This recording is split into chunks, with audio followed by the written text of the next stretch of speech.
Hi అందరికీ welcome back to our channel. ఈరోజు video ఏంటంటే మేము నాగార్జున సాగర్ అయితే వెళ్తున్నాం.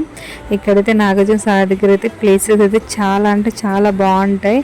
అండ్ ఇక్కడ లైవ్ ఫిషెస్ అయితే దొరుకుతాయి, అక్కడే ఫ్రై చేసి ఇస్తారు. చాలా అంటే చాలా టేస్టీగా ఉంటుంది. మీరు కూడా తప్పకుండా వెళ్ళండి. ఒకవేళ వెళ్తే మాత్రం వంట చేసుకోవడానికి కావాల్సినవన్నీ తీసుకొని వెళ్ళండి. అక్కడ మంచి వంట చేసుకునేలా ఉంటుంది. అక్కడే ఒక పిక్నిక్ లాగా వెళ్ళి తినొచ్చు. చాలా అంటే చాలా బాగుంటాయి ప్లేసెస్. ఇక్కడైతే మేము వెళ్ళినప్పుడు అక్కడ గేట్స్ అయితే ఓపెన్ చేయలేదు, అందుకే వాటర్ రావట్లేదు. అండ్ ఇక్కడ వచ్చేసి మేము నెక్స్ట్ ఎత్తిపోతల జలపాతం దగ్గరికి అయితే వెళ్ళాం. ఇక్కడ వాటర్ ఫాల్స్ చూడండి ఎంత బాగుందో, స్నో లానే ఉంది. అండ్ ఇక్కడైతే ఎంట్రీ టికెట్ ఉంటుంది, అది తీసుకొని లోపలికి వెళ్ళాలి. అక్కడైతే పార్క్ లాగా ఉంటే లోపల ఫొటోస్ కూడా దిగొచ్చు. కూర్చోవడానికి కూడా బాగుంటుంది అక్కడ. అండ్ స్టే చేయడానికి కూడా చాలా అంటే చాలా బాగుంటుంది. ఈ వీడియో నచ్చినట్టయితే like, share and subscribe our channel. Thank you for watching.